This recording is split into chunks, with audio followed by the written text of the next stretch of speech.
Cy Kellett, your very happy host. Very happy to be back here for this Monday program. It's always great to be back. Thank you so much for taking the time to be with us. And a special greeting to everybody in Australia.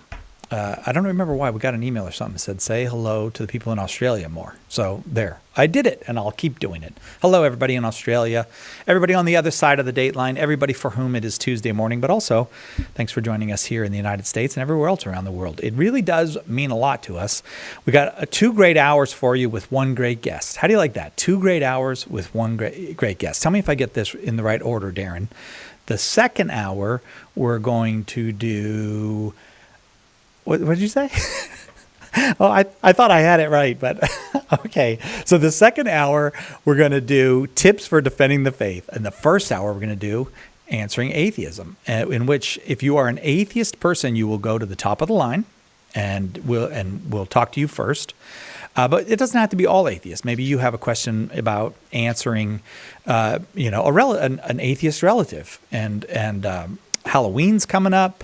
And they're going to, do the big thing that we always do at Halloween, get in conversations about whether or not God exists while the family's trick-or-treating. And you'd like an answer? 888-318-7884. But for those of you who are atheists and would like to call, we'd love to have a conversation with you. 888-318-7884.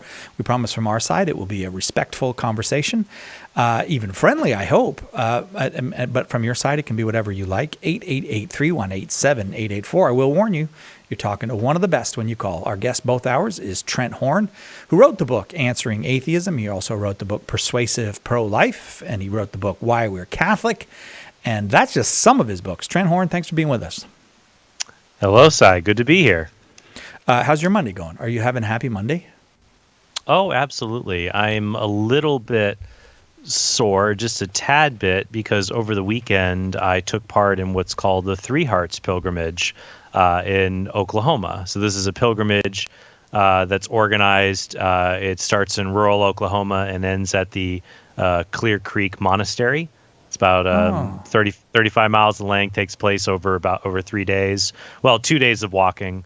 I took my 6-year-old with me. They actually have a little shuttle to get you through 15 of the miles if you don't want to take small children on all 35. But it was a really great spiritual experience. Ends with Mass. It was really good. So it's the Three Hearts Pilgrimage. Obviously, the Sacred Heart of Jesus, the Immaculate Heart of Mary, and the Most Chaste Heart of Joseph. So, what a cool thing. And you got to go to Oklahoma. I did. Man. I did. It's right by Texas. Yeah, I know.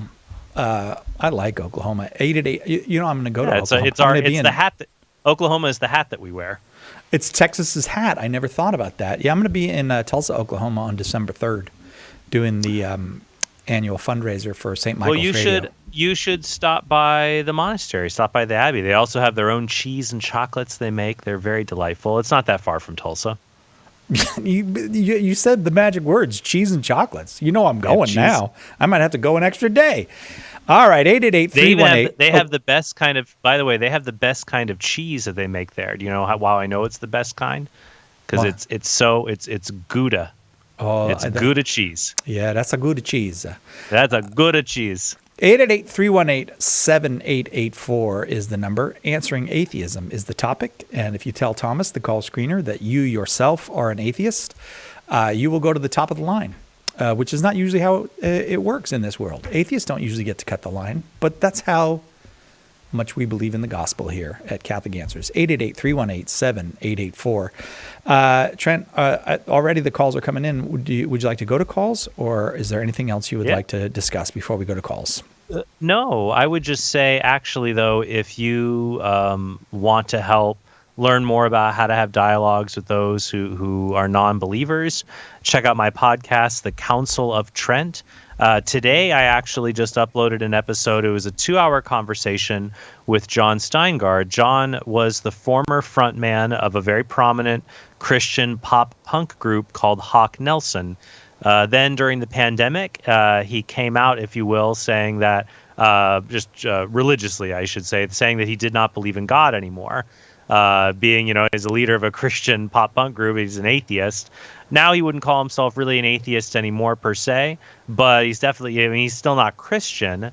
But we had a great 2-hour-long chat about his disagreements with the faith and challenged one another. So I think it was a good model of how to have real dialogue. If you want to see that and other episodes I have that have come up, definitely check that out. Council of Trent, that's on iTunes, Google Play, lots of other great places.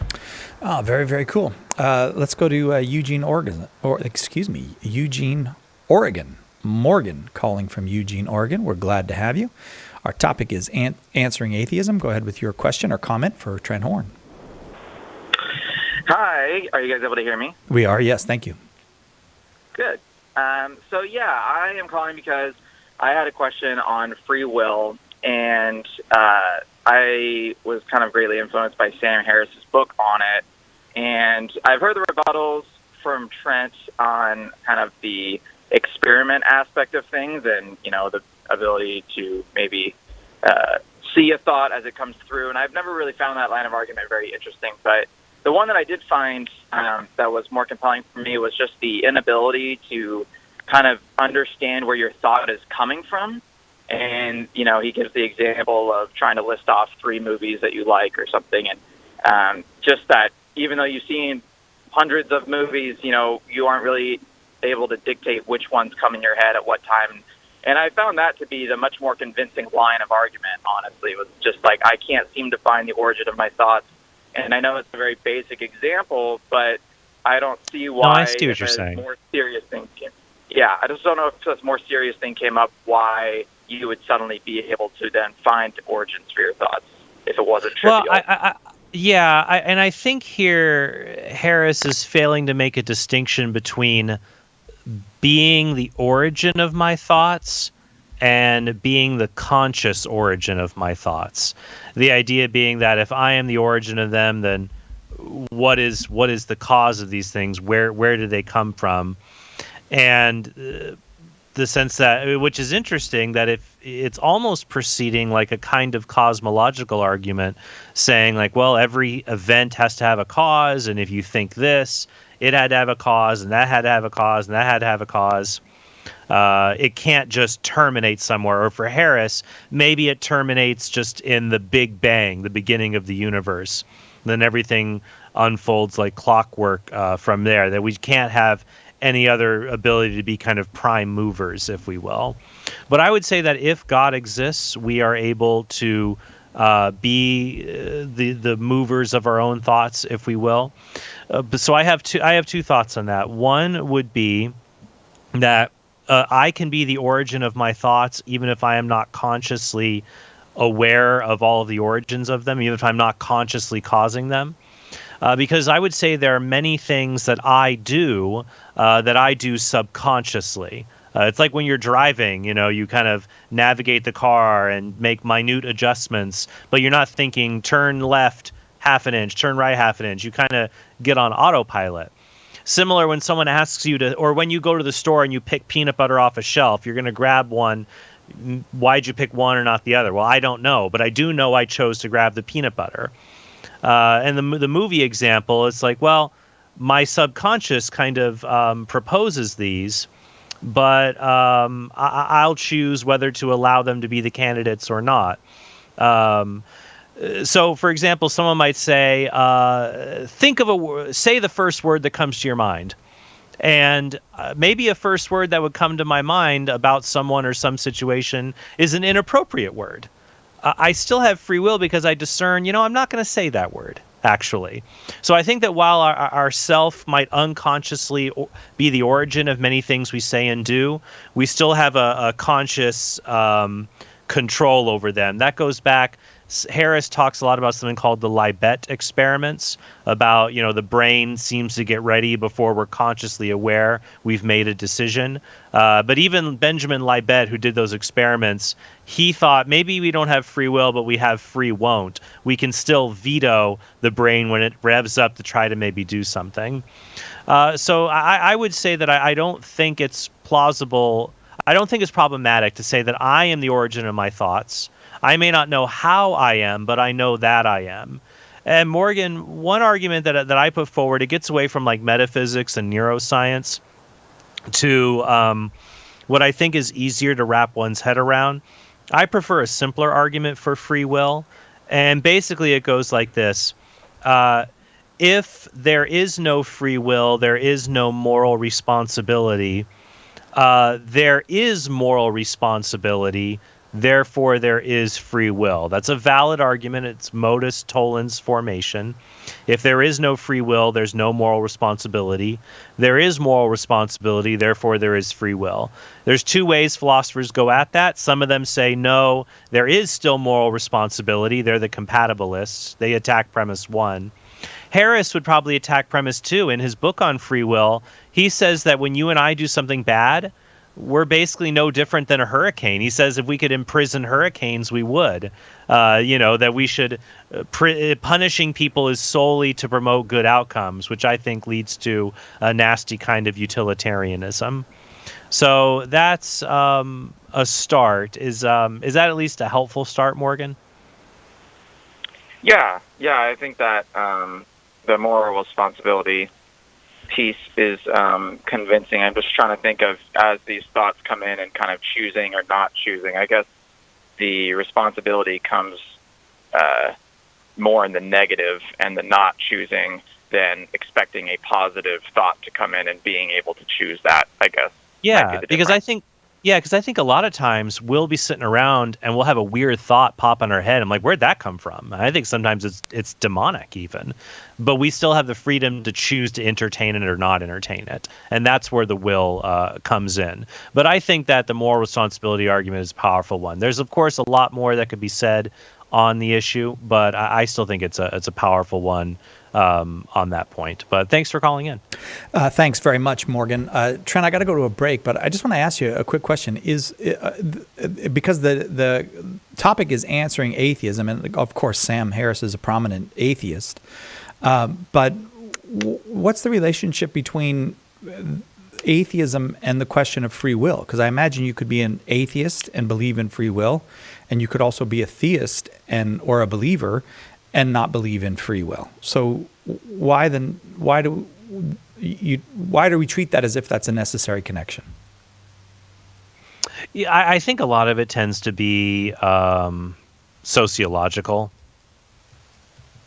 That people who identify as atheists tend to reject free will, but that's not always the case. There are philosophers who don't believe in God who still believe we have free will. Now, the question is, here's where it gets a little sticky. The question in philosophy, the big controversial question, is not so much do we have free will, but because there's a lot of philosophers who say we have free will. The question is more, is free will compatible with determinism? So if all events are determined by antecedent physical causes, so if everything that happens is set because of how the dominoes were before this, if everything is determined, can you have free will?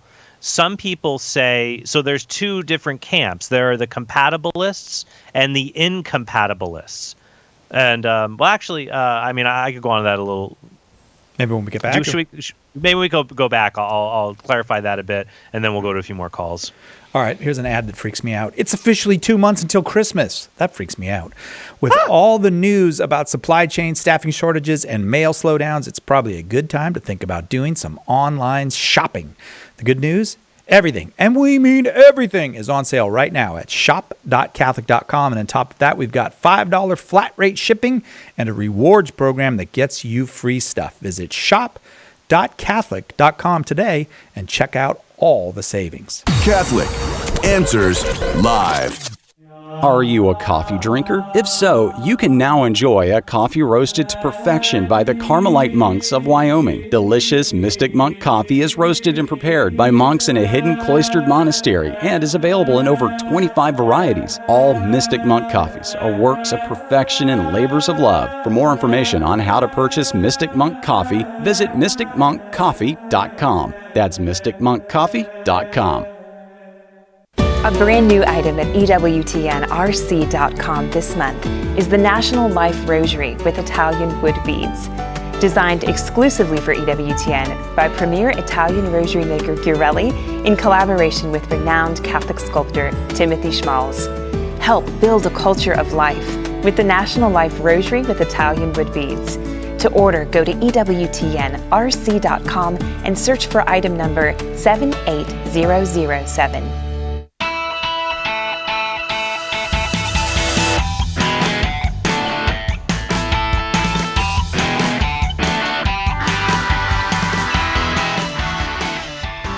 Welcome back to Catholic Answers Live. I am Cy Kellett, your host. Trent Horn is our guest, and we're answering atheism this hour. That's the title of one of Trent's books, Answering Atheism. If you're an atheist person, we're putting you right up to the top of the line. At least I believe we are. Have we done that? I think we're doing that. If you're not an atheist, you can still call with your question. We're just letting atheists have cuts. That's all. We're just letting atheists have cuts. Man, do you remember when you were little and everybody was like the cops about cuts? You took cuts. I did not take cuts. I asked him to save my space. We were all law enforcement when it came to this. Was the worst crime you could commit as a child was cuts. People still act that way, Cy. Ironically, even when it's not in their best interest. For example, when you drive down the freeway or down the road and you see there's a merge, like because of construction or something like that, and you get in the line to wait. How do you feel when you see someone go ahead and then they cut in the gaps instead of waiting in the long line to get in the merge? Well, that depends, because when two columns are merging, the fastest way for those two columns to merge is if everyone merges at the front, not at the back. However, sometimes people are like going into like the breakdown lane and stuff like that. And by people, I mean me. And that's wrong. But I don't like people being too uptight about this, because you actually get through faster if everyone merges at the front. A lot of people get mad. They're like, I waited my turn. I merged way back in the line, and now I'm waiting. And that guy, which is often me, not sorry. I'm not sorry. You should be sorry. No, I'm not. I will go You're ahead. You're an awful person. Now, here's the thing I try very hard not to do. Here's where I think it gets bad. I think if you are driving at a reasonable speed and you notice a large gap has appeared at the front of the merge and you can just zip into it safely and efficiently, you have done nothing wrong. I'm sorry other people didn't think of it, but civil engineers do say that is the fastest way for the merge is if more people do that rather than me getting in the back, extending the bottleneck. Sometimes I think people think they're being a good person by merging at the back. You're not supposed to merge at the back. You're supposed to go to the front and merge there when two lanes are merging. Now, a lot of times if there's an accident or something, I like to slow down when I get up to the accident and just sit there staring at the accident for, half hour.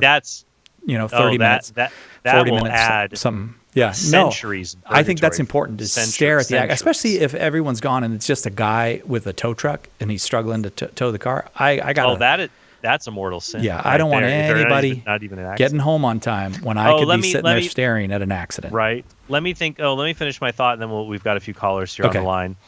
About free will. Yeah, the question is free will and determinism, are they compatible? Can you have both?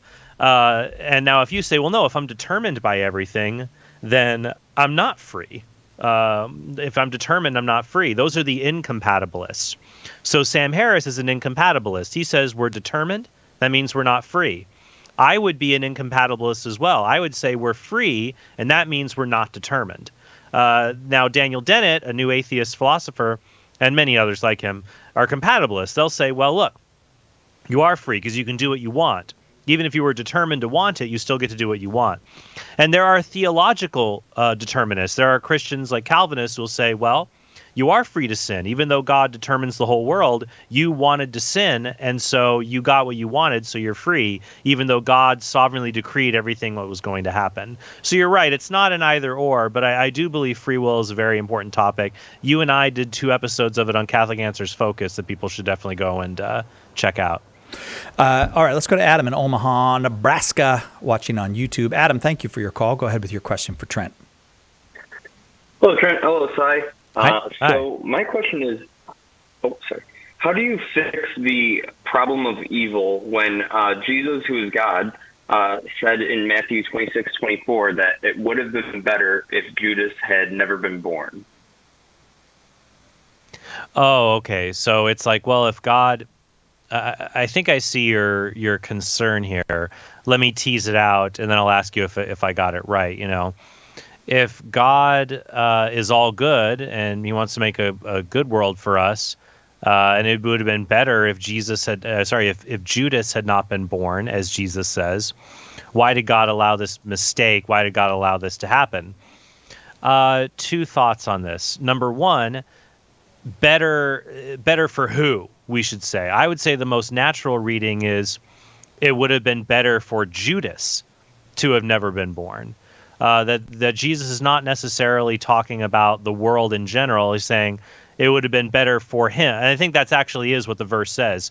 It would have been better for him to have never been born. I could actually let's bring up the verse, but I'm pretty sure not never born. Matthew 26:24, and that is, let's try RSV. And RSVCE is what we use. RSVCE, yes, it is the CE. All right, go ahead. The Son of Man goes, it is written of him, but woe to that man by whom the Son of Man is betrayed. It would have been better for that man if he had not been born. And I agree, it would have been better for Judas if he had never been born. But other goods could have come from this that still benefited other people, that even in betraying Jesus, we receive the goodness of Jesus' sacrificial death on the cross as a demonstration of God's love, that God was able to make this sacrifice for us to atone for the sins of the world, for example, through freely being betrayed. And there are multiple parties, not just Judas who's involved. Ultimately, we all are involved through our sins that Christ atoned for on the cross. But even if it meant, well, it'd be better for the world, it would have been a better world if Judas had not betrayed Jesus. The Catechism says that God could have always created a better world, that it's in a state of journeying to perfection. So that comes with, some people say, well, why doesn't God make a better world? Here's what the Catechism says in paragraph 310. With infinite power, God could always create something better. But with infinite wisdom and goodness, God freely willed to create a world in a state of journeying towards its ultimate perfection. So the thing is, even if, God could make better worlds. He can make worlds with more and more goodness in them. But God, there's no maximum cap. There is no best of all possible worlds, just like there is no best basketball player. Like, how tall is the best basketball player? Is he infinity tall? There's no such thing. God could always make a better world, but there's no such thing as the best. God just made a good world, one where the evil that exists is tolerated because greater goods are brought from them. And so evils like Judas's betrayal are tolerated so that greater goods can be brought from it. And if God is all powerful and all knowing, he can bring more good from any evil that exists because he has no limit to his power or knowledge that would allow him to do that. So Adam, is that a helpful start on that? Yes, it is. Thank you for expanding with the perfect world. That really helps out. Thanks, okay, Adam. Great. Yeah, glad to help. Let's go to. I believe I'm supposed to go to Joe in Virginia, so let's go there. Joe in Virginia. You with us, Joe? Yeah, I'm here. Can you hear me? Yes, I'm just trying to make sure I get the atheist to the top. I hope I pushed the right button. But go ahead, Joe. Yes. Yeah, I'm not an atheist. But Man, I let a non-atheist sneak to the top of the line. All right, Joe, go ahead. Sorry about that. That's all right. Okay. How you doing, Trent? Hello, Joe. I watched your video with John Steingard this morning. I found it real interesting. I thought he gave you much more pushback than a lot of your atheist debaters. So I thought it was a good it was a good conversation. So really, the thing is, I interact with a lot of atheists, and what I see is what two of your debaters in your two debates you had with Ben Watkins and Raphael Lassiter. Yes, they use the word non-resistant, non-belief. Oh, yeah. For me, I just think that a big thing with the atheists is that it's more that they do resist belief, and I think there's, as like John Steingard in your conversation talked about the death of God with Nietzsche. I think so. With the death of God, I think a lot of the atheists, who becomes God when there is no God? Yourself. So I think, all right, there's a lot of debates we covered. Trent, you want to just respond real quick, and then because we're about to go to the break, but we'll let Joe come back after the break. Right. John gave me a lot of things to talk about in our discussion, although I didn't quite hear from Joe what the specific question he had. Okay, well, I'll tell you what. So maybe we could discuss that when we come back. Okay. All right, very good. We're talking with Trent Horn. Atheists go to the top of the line, except when I make a mistake and let a non-atheist to the top. But as long as there's no mistakes, we'll get you to the top of the line if you're an atheist. Answering atheism this hour, 888-318-7884.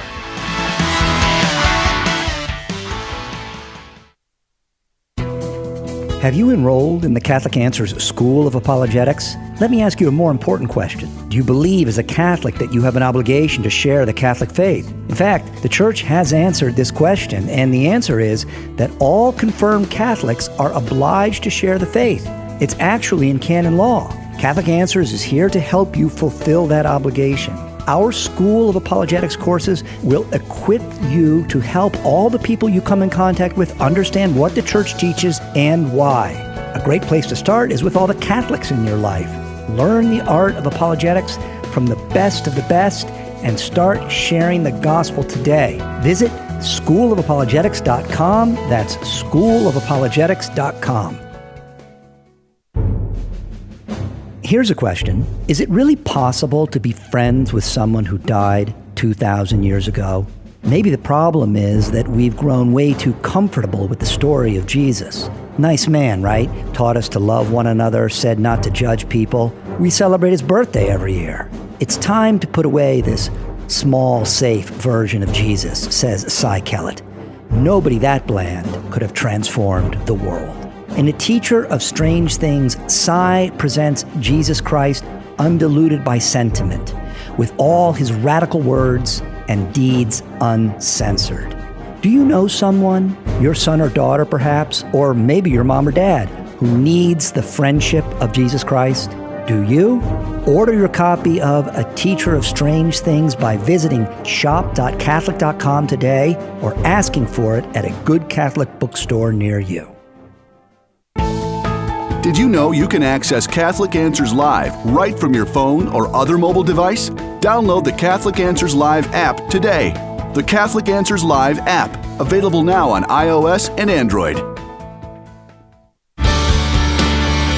Tomorrow on More to Life, Healing the Wound. Going through a difficult time, struggling to heal past hurts? We'll help you find the answers you're seeking and God's presence in the midst of the pain. That's tomorrow on More to Life. Now back to Catholic Answers Live.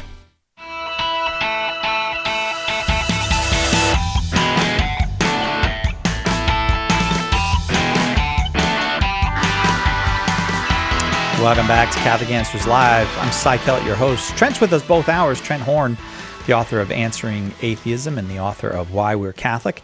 Second hour, we'll do tips for defending the faith. This hour, talking with atheists and those who are interested and have a question about atheism. If you are an unbeliever, you are welcome to call 888-318-7884. I hope that doesn't sound respectful. I never thought about that if unbeliever is taken as disrespectful. But, if you don't believe in God, you go to the top of the line. Except, you know what, Cy? I would say I think non-believer might be a preferable term to unbeliever. Though right. I don't think there's that much of a difference between the two. I think maybe non-believer might be preferable. And what's the current status of heathen? We don't do heathen. Yeah, right. I think heathen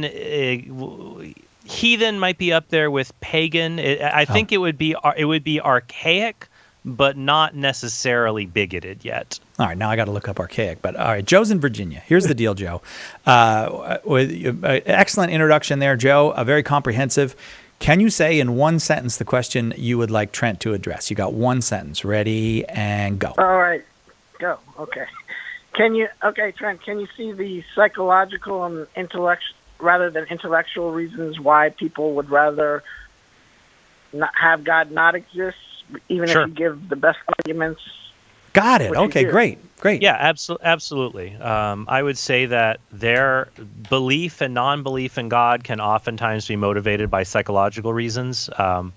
There is a philosopher, Thomas Nagel, a well-known philosopher, who has said that he doesn't want God to exist, and he's a bit disturbed that many intelligent philosopher friends of his do believe in God. So it may be the case that there are people who come to the conclusion God does not exist, there's no good reason to believe in God, and they're motivated by psychological factors more than logical ones. But that in and of itself does not disprove atheism, because you can run it in the reverse. There are also people who might come to believe in God primarily for psychological factors rather than for logical ones. Someone might choose to believe in God because they're scared of death, they want heavenly existence, or they want status in their own community, or they find the belief comforting. Now, the fact that you could believe in something for bad reasons, it does not follow that that thing is false. To say that a belief is false because of how you came to believe it, that's called the genetic fallacy. How you came to believe something does not show that it's false. It might show you don't have good reasons to believe it, but it doesn't show that the belief is false. You could have just haphazardly stumbled upon the correct answer. Then you're right. I think some atheists might have psychological reasons more than philosophical ones, but I think the same is true for religious people as well. So that's why I say both sides. Let's just follow the objective evidence where it leads and be careful of our psychological desires that might tempt us to warp or distort the evidence towards a conclusion that we prefer. But yeah, that's a good question, Joe, and I hope that that's helpful for you. But thanks for calling in. Thanks, Joe. Going to go to Alabama now. Tom in Alabama, watching on YouTube. Glad to have you, Tom. We're answering atheism this hour. Go ahead with your question for Trent Horn. Hey, sir. Yeah, I'd call myself more agnostic, but my big reason is when you look at some place like Auschwitz concentration camp, it's difficult to understand why an all-powerful God would not step in and say, enough is enough, this has went too far, this free will business. Mm-hmm. So my question is, if God is all-powerful, why doesn't he just stop the worst atrocities? Right, sure. And Tom, there's a lot of different responses people give to that. But this is I hope Adam, you don't mind if I... Is this Adam? Adam or Tom?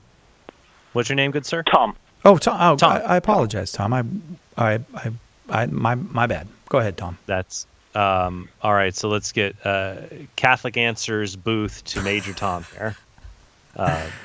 Yeah, what I would so I might shoot from the hip a little on some of this. I just want to work through. I see what you're saying. It's like, look, like if I was God, like, well, I mean, I'll give you an example. I wanted to watch an animated film this weekend based on the Injustice comic book series and video games. That is a storyline that says, what if the Joker killed Lois Lane and Superman lost his mind and became a brutal dictator and just enforced, like he just destroyed all weapons and he enforced peace.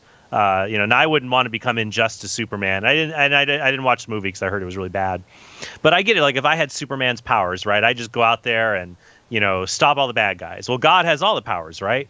So why doesn't he just snap his fingers and Auschwitz turns into flower petals and Hitler turns into a puppy, and that's the end of that. And I see the desire for that. But then I start to ask questions about that. Like, all right, well, why would we just stop at Auschwitz? Why wouldn't God just snap his fingers so that every murderer turns into a puppy? Or something else, right? I guess we wouldn't have that many extra puppies if murderers turned into puppies. Or, rapists, or it becomes hard for me to say, all right, well, where do we draw the line? When is enough enough? I think that's way too cloudy or ambiguous to say that there's because it seems like to me, Tom, do you think that there's a certain amount of evil God could allow? It sounds like you're talking about we could have some evil, but maybe not these really, really bad ones. Oh, do we not have him anymore? Yeah. And this was not me. No, he dropped. I think he went to listen. Oh, yeah, maybe he just wanted to listen to the response. That's fine. And Yeah, hopefully maybe we'll hear from him again in the future. But because Tom's questions seem to suppose that God could have good reasons for some evils, just not for really horrendous evils. My reply to that would be, well, if God is all-powerful and all-knowing, who am I to say that he does not have good reasons for any evil? Like, well, God's not powerful enough to bring good out of that evil. He could bring good out of this evil, but not that evil. Who am I to say the all-powerful God cannot do that? Finally, I think there's two other backdoor ways to the problem of these horrendous evils to address them from a Christian perspective. One would be that I think these horrifying evils, especially moral evils like the Holocaust, really underscore the truth of the existence of an objective moral law, objective moral duties and obligations, the unique intrinsic value and dignity of human beings. And I think those things are incompatible with an atheistic worldview. So if you have, these evils, but hey, they indirectly show there's these objective moral truths that can't exist apart from God, you've got kind of a moral argument for God from evil. I know some atheists like to really criticize arguments from evil to God, but I think they actually have some merit in the moral argument family. So I'd say that these horrendous evils actually point towards ultimate objective morality that flows from God. Number two would be that I would say if these horrendous evils disturb you and you want to cast off God because of it, I don't think that's wise, because if they upset and disturb you and they upset and disturb me, you get rid of God, you still have the horrendous evil. You still have all the empty shoes at the Holocaust Museum. I've been to the Holocaust Museum in Washington, as well as I think it's called Yad Vashem, the Holocaust Museum in Israel. Both are great museums. The one in Israel, though, I didn't like their discussion of Pope Pius XII. That's a discussion for another time, though. But I would say that that's one of the most harrowing scenes. You go to the museum, you see all the empty kid shoes taken from the camps and the gas chambers. It's just awful. But look, you get rid of God, you still have the empty shoes. You still have people who are dead. They're not coming back. They're worm food. No hope for those. No justice for Hitler killed himself and others or the Nazis that escaped Argentina and are sitting on a beach having a nice alcoholic beverage and got away with their crimes. No justice, no redemption. Is that a price you want to pay? But I would say, hey, if there's no good reason to think that atheism is true, I'm fully within my rights to believe God exists, and he will remedy these evils. He will compensate the victims, and he will justly punish the perpetrators. And that gives me hope. And if there's no strong argument against that, saying, well, there is no God, I don't see why I wouldn't just believe in hope.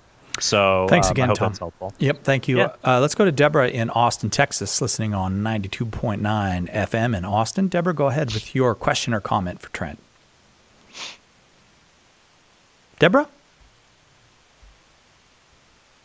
No? All right, well, let's see if we can get Deborah. We'll take a quick break. Sound like Ray Romano. Deborah! Can you hear me now? Oh, Deborah, that was awesome. Just in the nick of time. All right, Deborah! perfect. So, recently I just left. Do you know who the Jehovah's Witnesses are? Yes. Oh, yes. Yes, we do. Yes. Recently I just left that church, and my uncle's been making some pretty strong arguments for atheism to me, and I was just wondering if I could ask you a few about evolution. Sure. Oh, you are the perfect guest for us, Deborah. Go ahead. All right.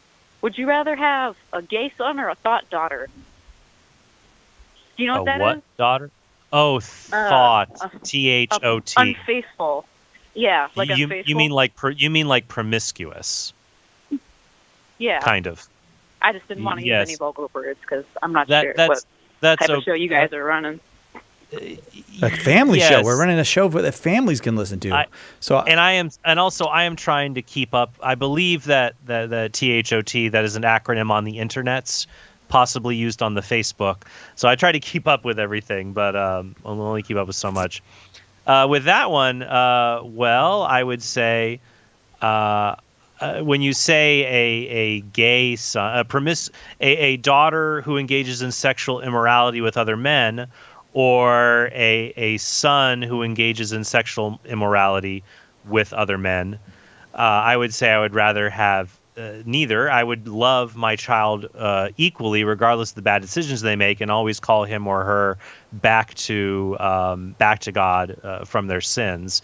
But one can make an argument that some sins are more disordered than others. Human beings are naturally ordered towards sexual relations with people of the opposite sex, whereas engaging in sexual activity outside of that bond will be more disordered, like homosexuality, masturbation, things like that. But I'm not sure where there's an argument from this. But is that helpful to start? Wait, hang on, because I put Deborah on hold because I wasn't sure where we were going with all that. Go ahead, Deborah. Is that helpful for you to start? Yeah. Thanks. I was just I was really curious. I'm glad you guys can help. Well, Deborah, can I just stay on the line though? You said you were a Jehovah's Witness. Your uncle's talking to you about atheism. Were you any religion before being a Jehovah's Witness? Nope, I was born into it. Oh wow, yeah. So have you been like disfellowshipped? No, I didn't. I just left. I was never baptized. Oh, I see. Okay. Well, I tell you what, I would like to send you a copy of my book, Why We're Catholic, and you might find that to be helpful. Could I send you a free copy? Do you think I could just find it at a bookstore? I don't really want to give my address out, Oh, that's fine. That's fine. If you don't want to give your address out, you can find it online. Yeah, that's fine. If you ever change your mind, you can go to my website, TrentHorn.com, and send me a message for it. But yeah, you can also find my book, Why We Are Catholic, at any bookstore, online book websites. It's just called Why We're Catholic. Thanks, Deborah. Thanks very much. I don't think Darren, did you know what thought meant? No. Darren and I are both looking at each other like, are we supposed to dump this call or keep this call? Because I didn't know what it meant. Here's what Google tells me. Noun, derogatory, informal. A woman who has many casual sexual encounters or relationships. Okay. And I believe it's an acronym that I will not repeat over the air. Oh, okay. Deborah, again, thanks. Promiscuous would be the older word for it. Also, Deborah, we do open forum almost every Tuesday and Thursday. If you ever got another question that you'd like to ask, how the Catholics think about that, you're always welcome to call. We'll take a quick break. We'll be right back with more Answering Atheism right after this with Trent Horn. Let us help you with your question today on Catholic Answers Live. Underwriting for Catholic Answers Live is provided by Real Estate for Life. Real Estate for Life connects homebuyers and sellers to real estate agents while supporting pro-life organizations. On the web at realestateforlife.org. One of the reasons we should go to Mass is because it is the food of the saints that we receive. And for the saints, they understood rightly that the time after Holy Communion, that those moments are the most precious moments of our lives. The Holy Sacrifice of the Mass, live from the EWTN Chapel, every morning, 8 Eastern, on EWTN Radio and Television. We have a big problem. Our culture is dying, and souls are in danger of being lost. The answer is conversion to Jesus Christ in His church. St. Paul Street Evangelization is a Catholic organization, and we have hundreds of teams spreading the good news throughout the country. But we need your help. The harvest is great, but the laborers are few. Find out more and get involved today at streetevangelization.com. That's streetevangelization.com.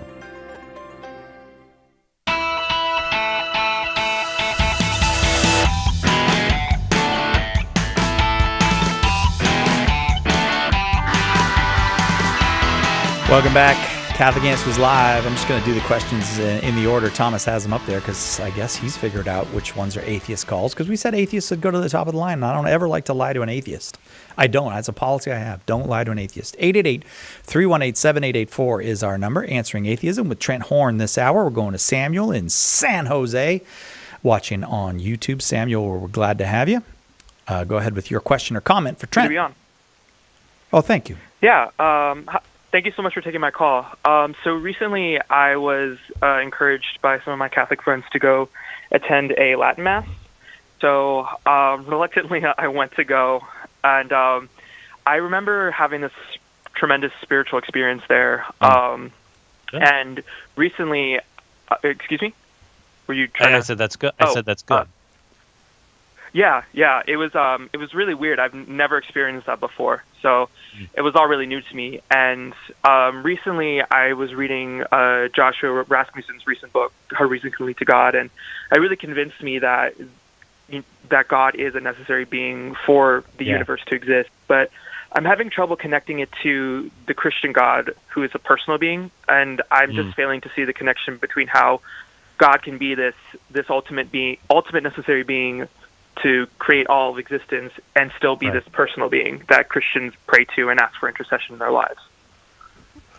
Right. And so what I would say is that as we come to understand God as being like infinite, the necessary ground of existence itself, that God is infinite and perfect, and there's different arguments that are put forward for God. I like Josh. I saw him recently. We had a good chat at the Capturing Christianity conference back in August.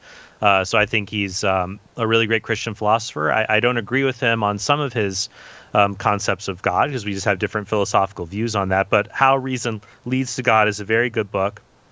Another book I would recommend for you to read, if you want a similar accessible philosophical defense of the existence of God, would be 5 Proofs for the Existence of God by Ed Feser.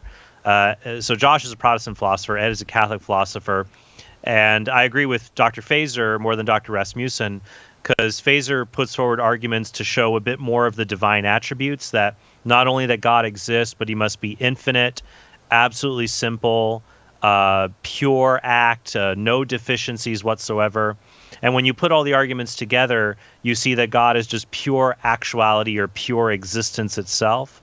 And because of that, if evil is an absence of being and God just is pure unlimited being, then God, he must also be all good. So you can see God's goodness, that he would will good for others. So there's more of a philosophical way of teasing out the attributes from these arguments, which might be for some more philosophical people than others. But I would also say, so that's one route. And then the other route, I would say, to see that God is personal, I would look to God's revelation, that God created the world. We can look through reason to know that God exists. There's one God.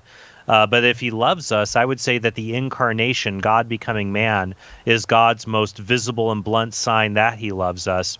And in that case, you would use historical reasoning to come to see Jesus of Nazareth is God incarnate. So I believe we have David on the, let's see. Oh, no, it's Samuel we have on the line. So Samuel, I would say check out 5 Proofs by Ed Feser. And then if you stay on the line and give us your information, I'd be happy to send you 2 of my books, Why We're Catholic and Counterfeit Christs, that talks a bit more about the person of Jesus. And that also has that a little bit in Why We're Catholic. But I think that is, to know God's personal love for us, we have to look to his covenants, how he's revealed himself to mankind. And the person of Jesus is that ultimate revelation. So stay on the line. We'll send you Why We're Catholic and Counterfeit Christ, a free copy, and then definitely call back whenever you like. So thanks for calling us. Thanks very much. Thomas, I'll get you. Let's go to David in Alabama. I'm trying to get to as many as I can before we go. Answering Atheism this hour with Trent Horn. David, go ahead with your question or comment for Trent. Hi. Hi, Trent. So kind of following off of the gentleman right before me. I grew up Catholic. I switched to Protestant because I had problems with Catholicism. I sure have problems with Protestantism, so I tried Buddhism and, down the road. And it's like, they're all a disappointment. I got to the point where, I don't know exactly where it is, and I think it's in the end of Matthew when Jesus dies, and he comes back, and then he tells his disciples, I must go so I can send the Holy Spirit. That's in the Gospel of John, but yes. That's in John 14, but yeah. Gospel of John. Yeah. Okay, so throughout history, God made a point to appear to people, whether in a dream, whether in an embodiment of a person, in different phases throughout history, and then in Jesus Christ. Okay, so David, go ahead. Yeah, go ahead with the question. My struggle is with this. Is all of it just a makeup in our mind? Because when Jesus says, I'm sending the helper, he's a comforter, and I don't remember what all he said. It was like two things: a guide, an advocate, helper, yeah, an advocate. Okay, either way, he ain't there. He doesn't do that. So my perspective is, at this point, is he ain't there. So there really is nothing. If there's anything, David. Yeah, go ahead. So your impression is that because religion is comforting, that would be evidence that it's not true, and you just think there's no one there. No, I don't think of religion. I want that personal. The Holy Spirit. God talks about himself as a loving Father. In my experience, he's the epitome of the absent Father, if in fact he is a Father. Okay, Trent. Well, David, I can sense your frustration. So a few things that pop out at me. One, I think that there are many people who do claim to have a deep, abiding sense of God being present in their lives. So I find that hard to explain if God is truly absent, or he doesn't exist, or he doesn't care about us. But you're right. What about people who don't feel that? And I don't feel that as much as other people as well. And sometimes I get jealous of that fact. And it sounds like you're a bit frustrated. Like, well, if God loves me and has sent the Holy Spirit, why don't I feel that same comfort? And I would say that I don't think that God works in that way of just automatically regulating our emotions through the Holy Spirit animating us in that way. God wants us to pursue relationship with him.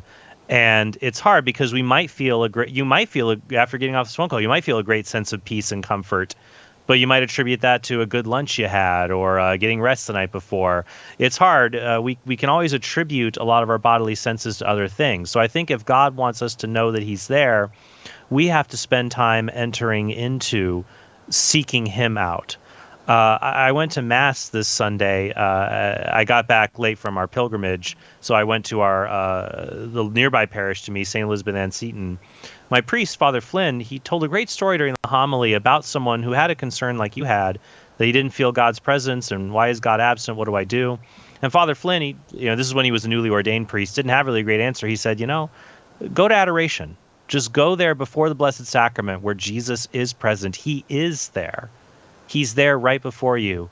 You don't have to read the Bible. You don't have to pray. You can just sit there and just focus on him. So I would just say, just spend some time in prayer. And you can pray or you can read scripture, but I would just be quiet and listen, especially going to a Catholic church, sitting before the Blessed Sacrament. However, one of the things that can keep us from God, I know you said that I think you said you grew up Catholic, is if we've been far from God because of sin or not being in relationship with him. So maybe even seeing a priest, for example, going to confession might be helpful. If you stay on the line, I'd be happy to send you a copy of my book, Why We're Catholic. But so just give us your email address. I'll send you a copy of the book. That's what I would recommend. But I would say that if you feel God is distant, don't give up hope. I'll ask our listeners to pray for you. And even if you feel that way sometimes, try living as if God existed. Maybe you can find comfort. Sometimes we can be comforted by saying, God is there and God loves me. God is there and he loves me. I wouldn't exist without God, and I'm going to go and do God's will in the world right now. And sometimes when we just say that and we go forth, we feel the effects of the Holy Spirit over time. That might be another recommendation that I would have. So stay on the line, give us your address, and then I hope that's helpful for you. David, thank you very, very much. Trent Horn is our guest, and he's going to continue with us the next hour. But in the next hour, we're going to do tips for defending the faith. But if there's folks that are on the line right now and we haven't gotten to you want to hang around, that'll fit. Finish with them. Yeah. We don't want to chase you away. And if you haven't called, but you want just, as we change topics here into tips for defending the faith, if you got a question you'd like to ask Trent, you're welcome to call 888-318-7884. Don't forget about Trent's podcasts, The Council of Trent, a very, very popular top 10, top 5. I don't know, it just keeps moving up the charts of the various podcast categories on the internets, where Trent does wonderful things like talk to people who don't agree with him, whether it's on life or God or the Catholic faith. You can find it all at TrentHornPodcast.com. That's TrentHornPodcast.com. We'll be right back with more with Trent Hang on if you're on the line. If you haven't called, 888-318-7884.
Welcome back to Catholic Answers Live. I'm Cy Kellett, your host. Special hello to everybody in Australia. Our guest this hour, just as last hour, is Trent Horn, the author of a whole bunch of books, including Answering Atheism and Why We're Catholic. And this hour's tips for defending the faith, but we're going to keep going with some of the calls. We didn't want to just hang up on people who called last hour, so we'll work our way through whatever calls come our way this hour. You're back, right, Trent? You're here with us? You bet I am. All right. You're ready to take whatever comes our way? Sure, even if something wicked this way comes. Is that Chaucer, I think? Is that Chaucer? I thought that was Ibsen, but it could be. You might be right. No, I always confuse that with Canterbury Tales. Oh no, Ray Bradbury. But he's probably quoting from something else. I'm sure by we get to the end of the next call. Eventually, everything it goes back to the Bible. It's right. Like yeah, you go, oh, that guy's quoting that guy. That guy's yeah, but he got it from. No, it's Macbeth. It's Macbeth. By the pricking of my thumbs, something wicked this way comes. I always thought it was Canterbury Tales. Nice rhyme, Shakespeare. I could do a rhyme better than that. Oh my gosh! All right, now I know I'm a better writer than Shakespeare. Just realized. Didn't know it before. The number 888-318-7884. Let's go to David in Maryland watching on YouTube. Glad to have you, David. Go ahead with your question, comment, whatever you got for Trent Horn. Well, thank you very much for having me. And Trent Horn, before I begin, I want to thank you for sending me a copy of your books. I think one of my questions and one of the reasons for my atheism boils down to genetics. One of the key Catholic dogmas is original sin and that Adam was a real person. However, it seems like from what we know about genetics that Adam was not a real person and not all humans are descendants of Adam and Eve. Right, okay. So this gets to a question that has been debated among theologians about, we believe, as Catholics, we definitely believe in Adam and Eve and the fall of man.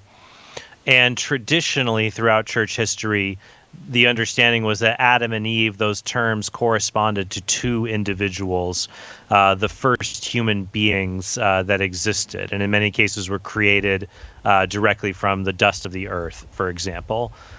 Then, as modern evolutionary theory became the dominant scientific paradigm, Pope Pius XII, in an encyclical Humani Generis, I believe this was in 1950, published it.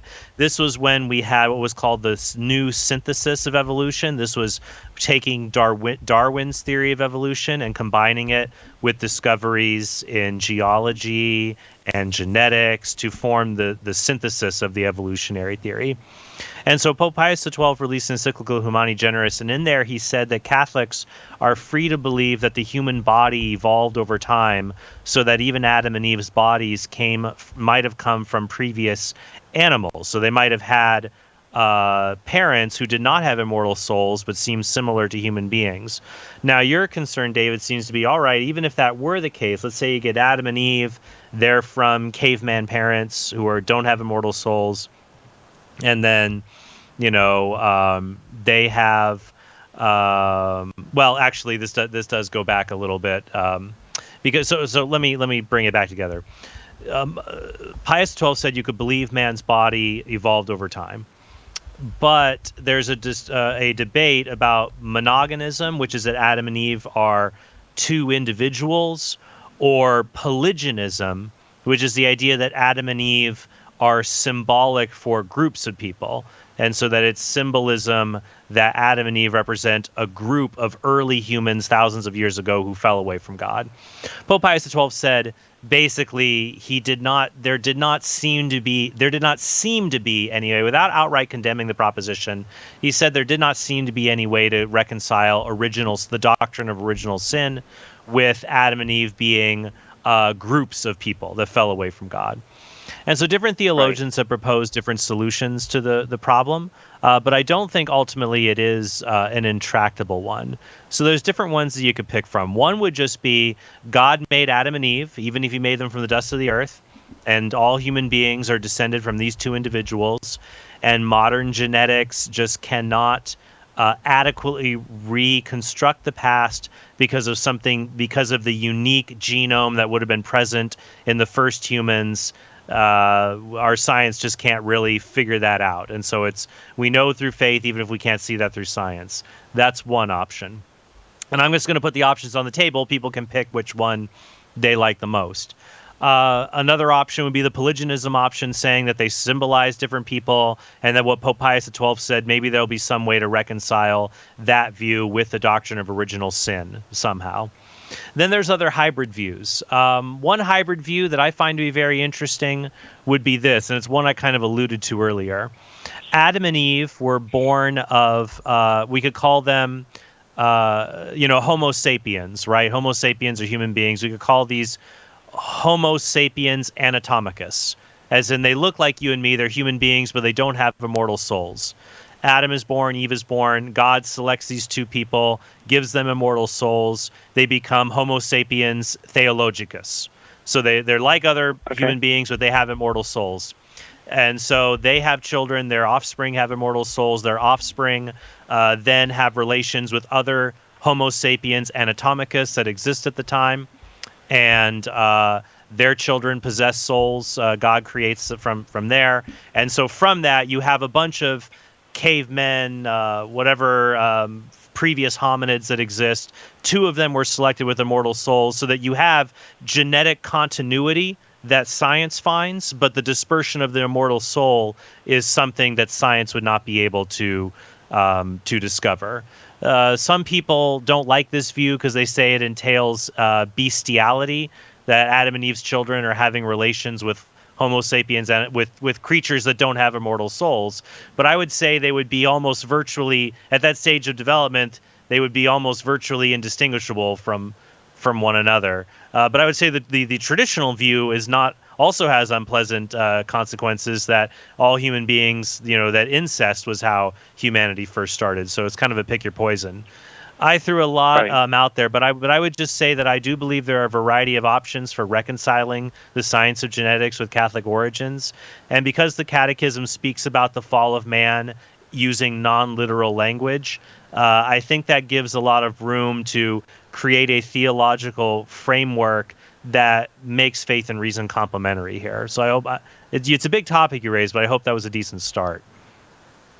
Yeah, absolutely. Once again, thank you so much for the copies of your books. I will say that it's given me a new perspective on Jesus and a new perspective on the Catholic Church. So thank you so much. I really appreciate you. Oh, that's beautiful. Anytime, David. Beautiful Thank you so testimony. much. Thank you, David. Yes, I'm always happy to. People can always find me online. Sending off books to people. if it can help somebody, I'm happy to do it. So. That was a lovely call. All right, it's tips for defending the faith. I think we got maybe a few more atheists we're going to talk to this hour. But if you want to call with any tip for defending the Catholic faith, you're welcome to call 888-318-7884. We'll take a quick break. Be right back with more. Trent Horn on Catholic Answers Live. There's only one Catholic Answers Live. The Aquinas Writing Advantage program is part of Homeschool Connections' set of online courses for your Catholic homeschool. Homeschool Connections' website is homeschoolconnections.com. This is Michael Drollman, Communications Director for Cor Christi Broadcasting in Central Washington State. We rely on Catholic radio to send the gospel message to listeners in our area. We know people who have come into the church after listening to the excellent apologetics programming we provide. Catholic Radio, a great tool for evangelization. The world needs EWTN Catholic Radio, now more than ever.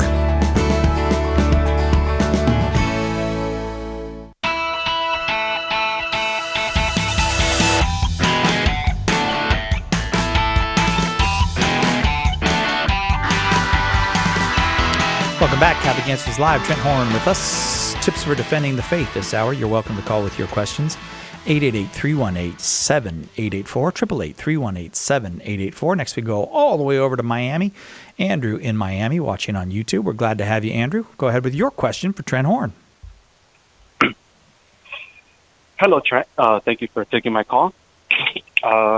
Just want to ask, it's a if James and Paul disagree with each other about justification, James 2 and Romans 4 or Galatians 2, if Paul and James disagree with each other on it, when Abraham was justified, what does that do to the inerrancy of Scripture? And can you still be a Catholic?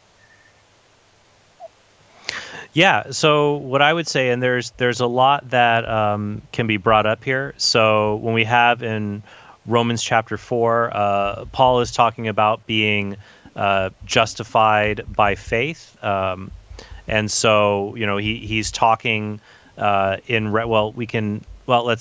bring up Romans 4, actually. That can help us with our discussion. The RSVCE version, please. RSVCE. I'm very attached to that version. Yes. So in Romans 4, it talks about Abraham being his faith. Faith was reckoned to Abraham as righteousness before or after he had been circumcised. He received circumcision as a sign or seal of righteousness he had by faith while still being uncircumcised. So Paul's dispute here in Romans is about what do you need to do to be justified before God? And there were a lot of Jews at the time who were saying, yeah, we believe Jesus is the Messiah, but to be right with God, to become a good Christian, you got to be a good Jew first in order to be justified before God. And so Paul is saying, no. We're justified by faith. We can receive Christ through faith. We don't need to be circumcised first, because Abraham wasn't circumcised. He was justified when he believed God's promises and left Ur of the Chaldees. But that's not a contradiction with James 2. And I think the Catholic view is helpful here, though there are other Protestants who would affirm this view as well. The New Perspective on Paul from N.T. Wright or James Dunn would also affirm a lot of the points here in the Catholic view. And there are other Anglicans and other Protestants who would affirm this, that justification is not, if justification were a single moment that happens once in your life, then we'd have a contradiction here in Scripture if Abraham is justified before he is circumcised and justified after, when he offers Abraham on the altar as a sacrifice. When Abraham offers Isaac in James chapter 2, because that's separated by decades. If it's one moment and we have two moments in being justified, we'd have a contradiction. The way around the contradiction, I would say, is to see that justification is not a single moment. Justification is a process. And so Paul and James in the New Testament teaches that justification begins in a moment by faith, and Paul would move from Romans 4 to then talk in Romans 6 about how that moment for Christians is baptism. Baptism in Romans 6 makes it clear we die with Christ and we rise with him. And so by faith, we receive baptism either for ourselves or for our children.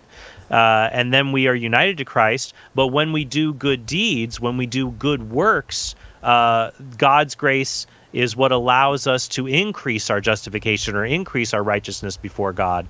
And so Abraham's righteousness increases. It doesn't get him saved before God, but it increases that righteousness he had previously received.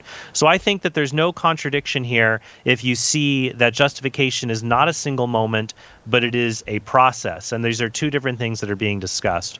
So I tell you what, Andrew, I would like to send you a copy. Let's get your email address, and I will send you a copy of my book, The Case for Catholicism. It's a very in-depth treatment of Protestant objections to Catholicism that talks about justification in a more in-depth way.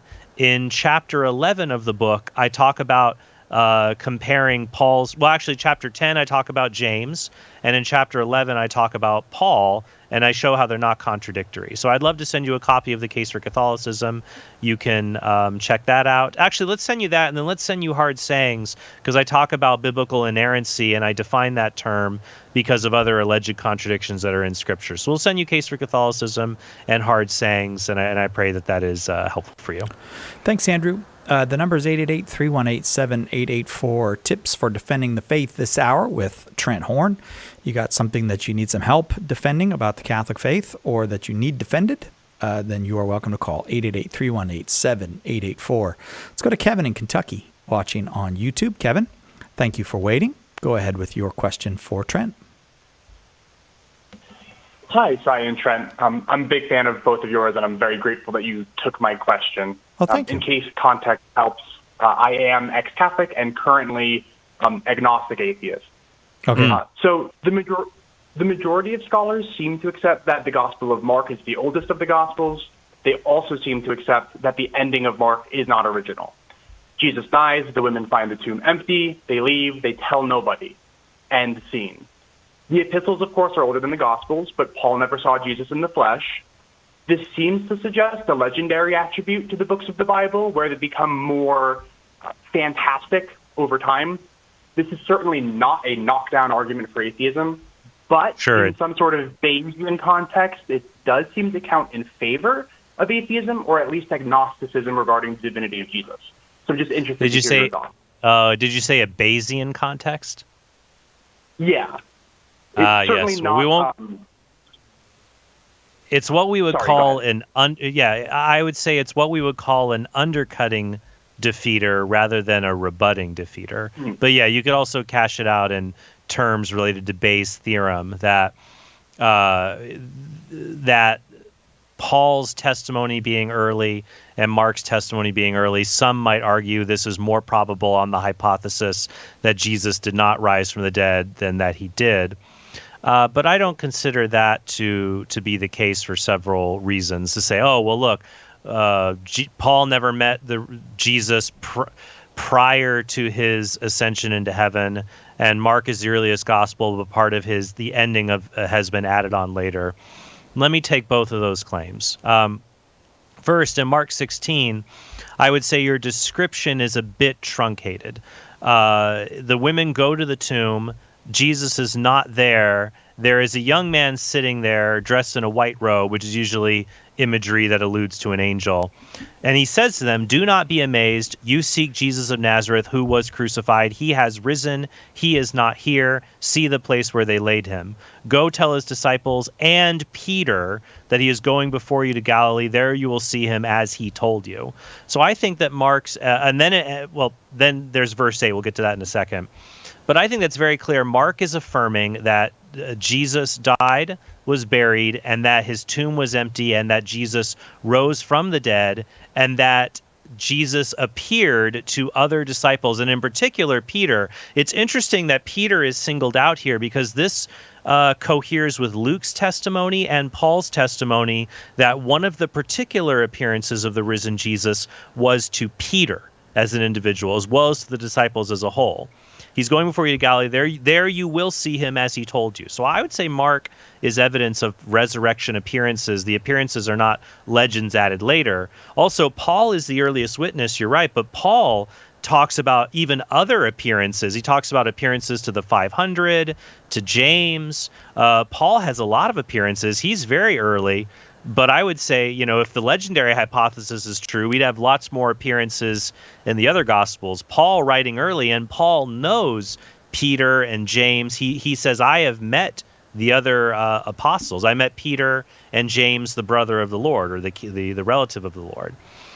So I think that counts against the legend hypothesis. As for that they didn't tell anybody, in Mark 16:8 it says, "They went out and fled from the tomb, for trembling and astonishment had come upon them, and they said nothing to anyone, for they were afraid." And then it goes on, verses 9 through 20. It talks about the appearance to Mary Magdalene, 2 disciples, Jesus appearing to the disciples, the ascension. You're correct. Verses 9 through 20 are not in the earliest manuscripts of Mark's gospel. A lot of scholars believe that ending was added later. And there are a few hypotheses behind that. One would be that this ending is Mark's original ending. It was just lost from some manuscripts and then added. Not a lot of people endorse that because of differences in language and things like that. Others might say that a disciple of Mark or someone in the Christian community filled in these historical gaps. Though it could have been something that was, there is evidence pointing towards that it has a Markan origin, because we wouldn't be surprised if Mark had, it could be that this is essentially what Mark wrote or something similar, but that part was lost because it's the end of the scroll and it's easy for it to get torn off. And so someone was able to recreate faithfully what Mark had originally written.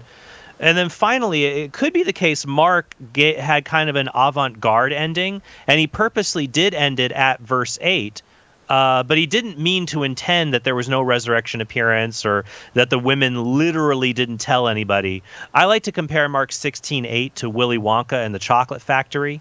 So it's like when Charlie finds the golden ticket and the guy at the candy store is like, "Run home, Charlie! Don't tell anybody," because everyone's trying to get the golden ticket. And he runs home and he, "Don't tell anyone." And Charlie ran home and he told no one, for he was afraid. Well, clearly Charlie did tell people. He told his grandparents and he went to the factory and all that. What Mark means here is that the women were scared about what happened, so they told no one along the way. And so then they told others, and we get the account. Sorry. What I meant by avant-garde, one last thing, is that there is a possibility also that Mark ended it here, that the women didn't tell anyone. So who are you going to tell? If they didn't tell anyone on the way, what are you going to do now? Well, that's what I mean by avant-garde. Now, I threw a lot out at you from looking at those two things, the legendary hypothesis. I didn't mean to bury you in a reply, but is that at least a helpful start? Yes, very. Yeah, giving me a lot of homework. Sure, and actually, some of the stuff you brought up is similar to what John Steingard, who is a former Christian, who's from the Christian band Hawk Nelson, who's now non-Christian, we talked about in my episode today on the Council of Trent podcast. You might benefit from listening. It was a 2-hour conversation with him. Some of the points, I think, at least on the New Testament, I resonate with you that John brought up. So definitely check that out. And then if you like, let's get your email address. If you can send us your email, I'd be happy to send you a copy of my book, Counterfeit Christs, that goes into more detail about the arguments for and against the person of Jesus. So just stay on the line. We'll get your email, and we'll do that. Yep, there you go. Okay, Kevin, thank you very, very much. Trent Horn is our guest. Tips for defending the faith this hour. If you'd like some help defending some aspect of the faith or explaining some aspect of the faith, 888-318-7884. Felix in Indianapolis, listening on 89.1 FM. You are up next. Felix, go ahead with your question for Trent. Hi, Trent. Appreciate you taking the call. I've definitely read a lot of your books, and you've spent many hours in my head while I'm running, listening to podcasts, so I really appreciate all your work. Sure, thank you. And appreciate you. And my question for you is that I am a high school counselor, and as you can imagine, I deal with a lot of issues that kind of cut against the grain in terms of Catholic teaching and just Christianity in general. So I'm looking for any advice or suggestions that you have about how to evangelize in an area where I am a public servant and there's so much that I can speak on, but I also want to openly share my faith with others. Yeah, that's hard. And it's also hard because as a public school teacher, it can seem kind of like a double standard that there are atheists. I think maybe, and it depends what climate you're in. I would just say if you notice other teachers who let their personal beliefs be on their sleeves, follow what others have done and keep receipts, like keep evidence of what other teachers have done. So like if there is an atheistic teacher or a Protestant teacher who puts personal items on their desk that is a signal of their personal beliefs, or they post on social media things that they believe, feel free that if you want to share your faith in those similar ways, just always have receipts ready. If someone at school says, "Hey, I noticed you're doing this, you can't be promoting your faith," and you say, "Well, I wear my little baby feet pin, or I do have my crucifix on my desk. So-and-so does this and so-and-so does that." If you can do that, then they can say, "Oh, you got to treat us all equally. Either we all can share our personal views or not." But you do have to be careful that in working in a public school, you can't be seen as endorsing one particular faith over another or proselytizing. But there are some things you can do. So one thing I think can be helpful is making yourself available to Christian, especially to Catholic student groups. If there isn't one, a Christian group, but hopefully there's a Catholic group. If you know Catholic students, well, I guess I could ask you that, Felix. Is there a Catholic club on your campus? There is not, and there's not a Christian club. We used to have a prayer group, and it's kind of sad because we do have a very large public high school that I work at. One thing I have done, actually two things. I've started a staff kind of prayer group. It's pretty small right now, but just to talk about Christianity prior to school starting, of course, with some other staff members. And then I was also a high school catechist for a few years, and my fear with continuing on with that as like gender dysphoria becomes a bigger issue, I'm concerned that some of the things from that class will come back and bite me in the butt at work, if you know what I'm saying. Like, I'm but never I would going to say do anything that I feel is morally wrong. Right, but I would say this: if you're teaching a catechism class at your church, that the school, if they were to reprimand you for something you did at church in your capacity as a private individual not representing the school, that was, I would say, would actually be unconstitutional for them to do that, just as it would be wrong for them to fire a Jewish teacher for going to Shabbat on Friday, or a Muslim teacher who refuses to eat pork. But Felix, actually, please stay on the line. I do have a good idea for you that I hope you and other listeners in a similar position, I want you to consider. So stay on the line. I'll give you an idea and we'll come back. Okay, hang on, Felix. We'll be right back with more tips for defending the faith with Trent Horn.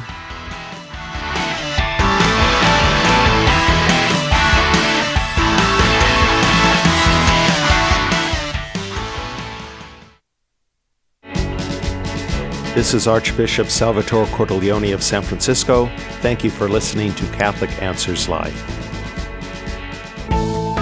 Did you know you can access Catholic Answers Live right from your phone or other mobile device? Download the Catholic Answers Live app today.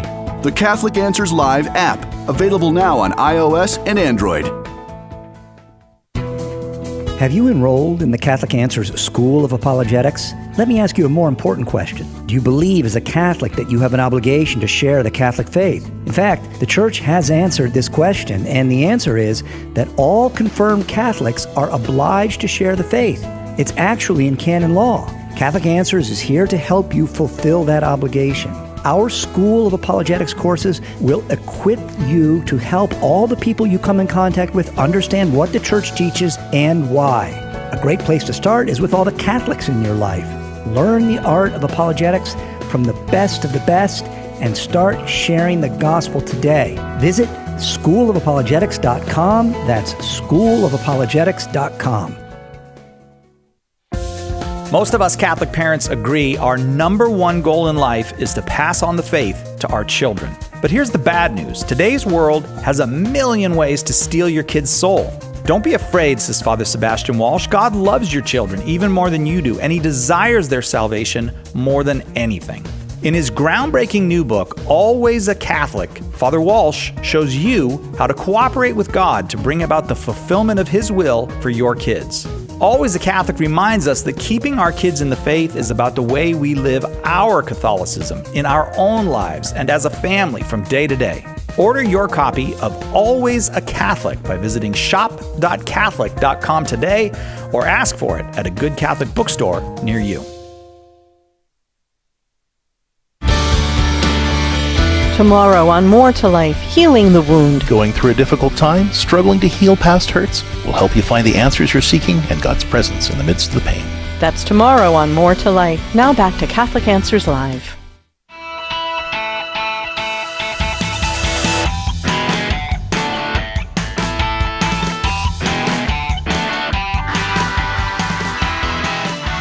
Welcome back.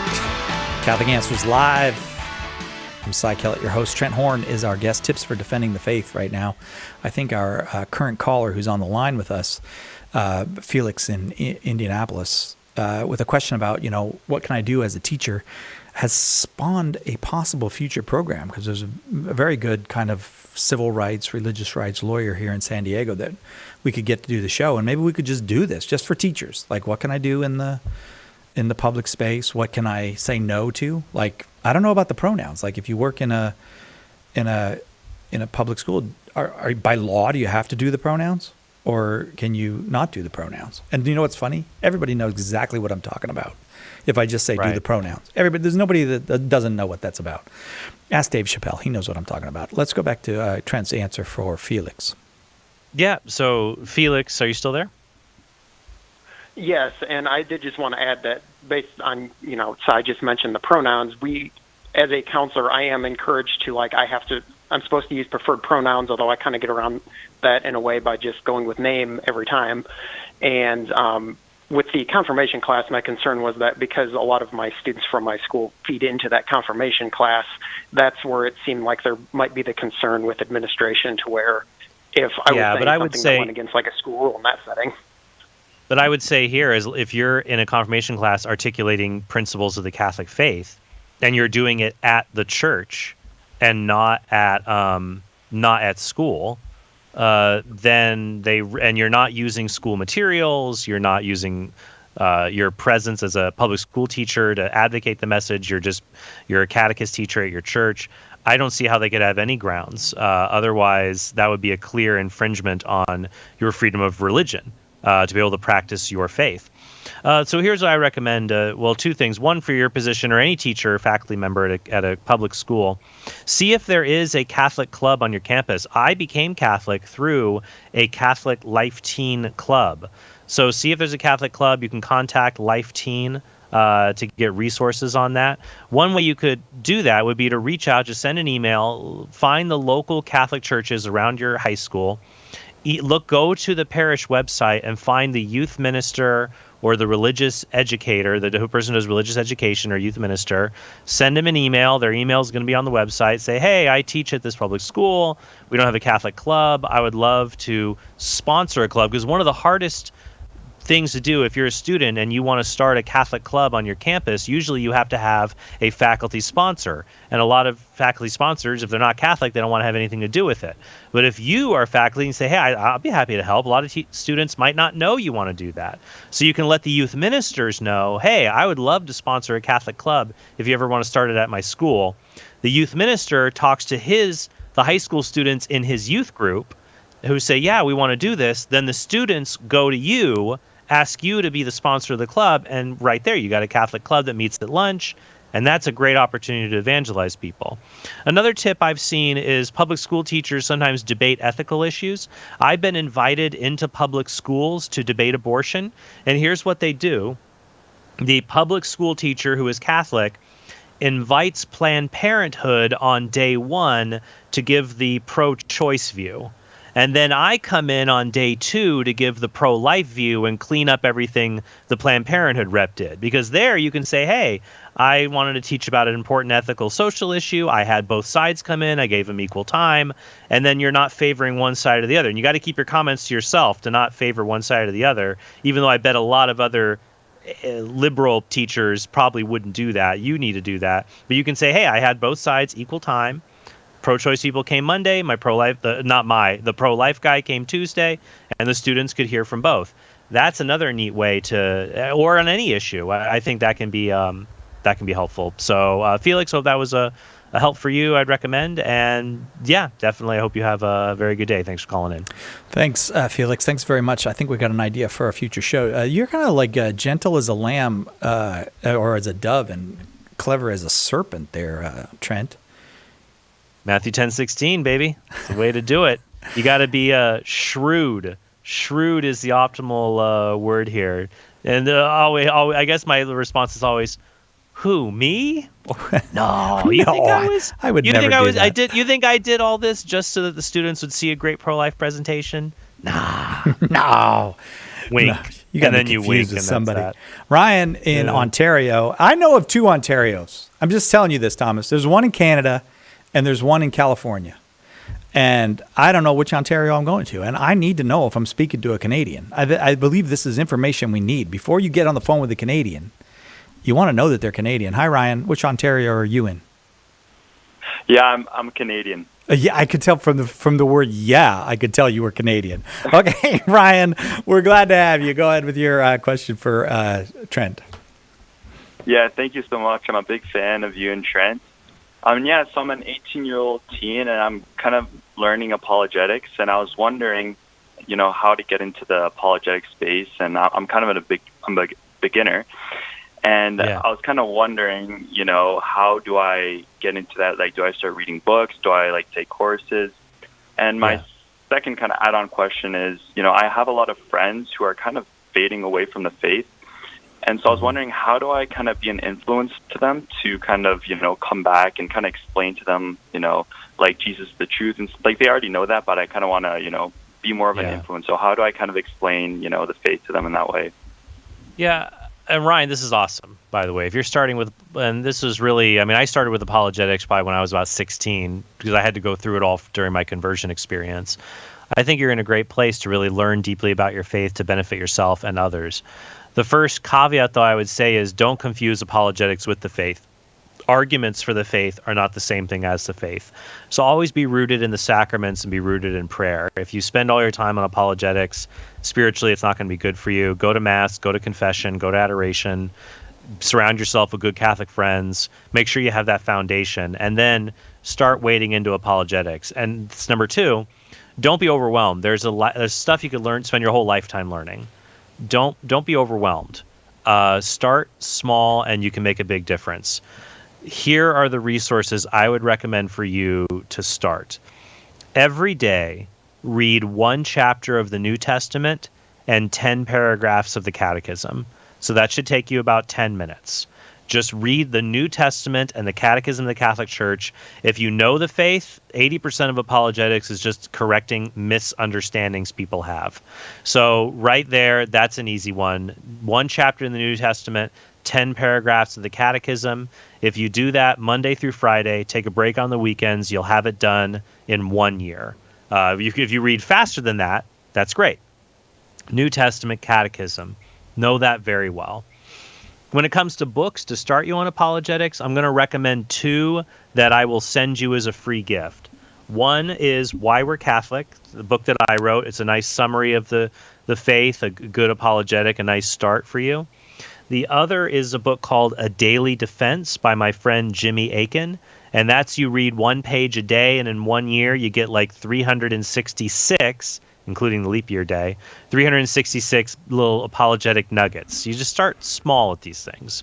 We'll send you a copy of Daily Defense and Why We're Catholic. And then if you want another foundation, I would recommend our Catholic Answers School of Apologetics, which is at schoolofapologetics.com. But it's just a lot of reading and growing, and it just takes time and practicing dialogue with people and willing to suffer being kind of rusty at it until you get more of the facts and arguments under your fingers. So don't always be rooted in Christ, rooted in the sacraments and a good community. Start small, New Testament, Catechism, read the books that I'll send, and just grow day by day at it, and you got plenty of time. So is that a helpful start? Yeah, the funny thing is I actually just ordered your book, Why We're Catholic, on Amazon like an hour ago because I kind of got inspired as I was watching the podcast. I just came to my mind. Well, I tell you what, Ryan, we'll send you a free copy, and then use the copy you ordered to give to someone that if you have a good conversation with them and you feel like they're open to Catholicism or coming back to the church, give them that copy you ordered, and you can keep the free one, the free electronic one that we'll send to you. Well, did you order a physical one or an electronic one? Yeah, it's a physical one. Oh, great. Then give that one to someone and as a way to evangelize, and we'll send you one that you can keep for yourself. All right. Thank you so much. I really appreciate it. Thank you, Ryan. Thank you very, very, very much. We'll probably take a break right now, and we'll be right back with more tips for defending the faith. There's a couple lines open. We'll do our very best to get to everybody. 888-318-7884. Trent Horn, our guest, right back after this. It's all about the truth. Catholic Answers Live. Underwriting for Catholic Answers Live is provided by Real Estate for Life. Real Estate for Life connects home buyers and sellers to real estate agents while supporting pro-life organizations. On the web at realestateforlife.org. Do you want to end abortion, halt the attack on traditional marriage, and ensure religious freedom for ourselves and for our grandchildren? To do this, we must convert the culture. St. Paul Street Evangelization is a grassroots initiative that recognizes this need and takes it to the streets. If you're interested in peacefully sharing the gospel in your area, visit streetevangelization.com to learn more. The leading Catholic voices are on EWTN Radio. The Church has 2,000 years of wisdom to share on what it takes to live life gracefully. We're so overwhelmed by how much our faith has transformed our marriage and family especially. We want everyone to experience the incredible gift that the Catholic vision of life and love really is. More to Life with Dr. Greg and Lisa Popchak. Tomorrow morning, 10 Eastern on EWTN Radio.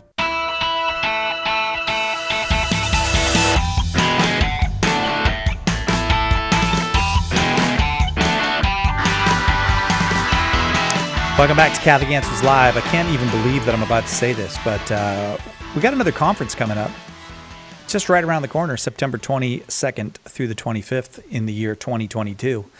But it's already on sale, and so we wanted to tell you that the early bird pricing is happening now. You just enter promo code EARLY for $50 off. All of our guys will be there. We'll do the show live a couple times. Father Hugh Barber is going to be making his return to the conference, and we also have Bishop Paprocki coming to be I believe he's the keynote speaker. I'm not sure. Bishop Thomas Paprocki from Springfield, Illinois, great canon lawyer. But the main thing is, lo, I am with you always. The Eucharist, sacrifice, real presence, communion. That's the theme. And the one thing we need to talk about, the one thing it will do us probably the most spiritual good to talk about, the Eucharist. We are a Eucharistic church. So if you want to come, just go to CatholicAnswersConference.com. If you just want to find out about it, CatholicAnswersConference.com. If you just want to look at pictures of Trent Horn, CatholicAnswersConference.com. James in South Carolina is next, listening on 7:30 a.m. Hi, James. Go ahead with your question for Trent. Hey, how y'all doing? Very well, thank you. Thanks for taking my call. First time I ever called, I got through. It's pretty cool. Nice. We usually try to make you call a bunch of times before we let you through. But I'm glad you got through the first time. Yeah, that's good. I'm not a Catholic. I respect the Catholic faith a whole lot. I love the Catholic Church. I'm from the evangelical movement. The question I have that just confuses me is because I don't think we think that much different. Is salvation like to be saved, do you have to? Is works required for salvation or no? According to the Catholic Church. Sure, and I guess my question would be, and this might be your question as well. What do you mean by the word works?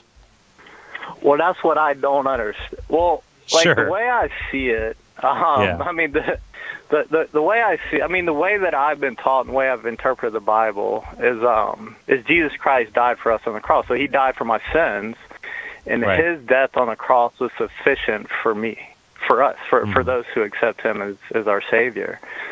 And so if I add to that, if I say say for Islam, I'm not knocking Islam, but just say for Islam, they have to pray 5 times a day towards Mecca, I believe, in order to be saved. My understanding of Jesus Christ and the Christian faith is we don't have to do that kind of stuff because Christ died for us.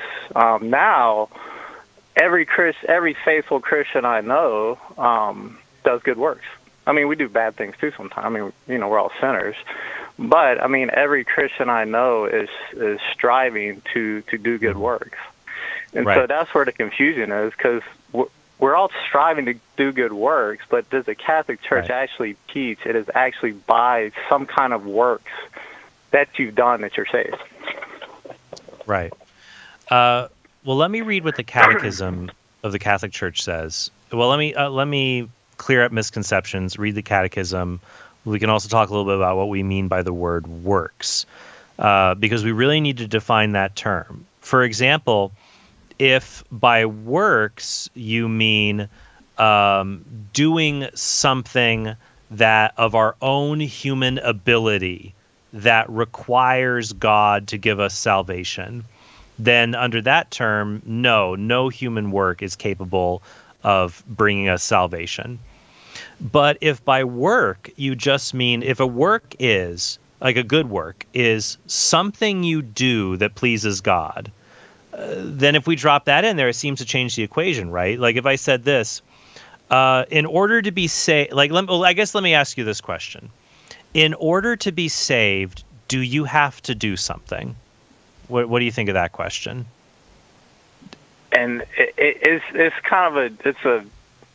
honestly, in order to be, I would know that I was not saved if I was constantly not doing something. If I was constantly living in sin, repetitively, then that's let me give you this example.